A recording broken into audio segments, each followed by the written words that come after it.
এক গ্রামে থাকত তিন বন্ধু, একজন ধনী, একজন গরিব আর একজন জ্ঞানী।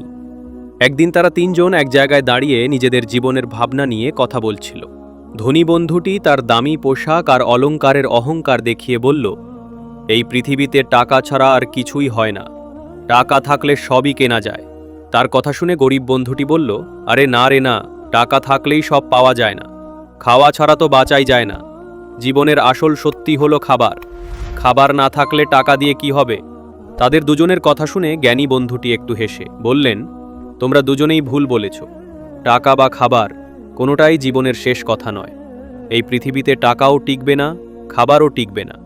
সত্যিটা হলো আল্লাহ ছাড়া কেউই এই পৃথিবীতে টিকে থাকতে পারবে না, কারণ সব কিছুই তার ইচ্ছায় চলে। তিনি যদি চান তাহলেই আমাদের টাকা, খাবার সবকিছু থাকবে। তাই সর্বশক্তিমান হচ্ছেন মহান আল্লাহ রাব্বুল আলামিন।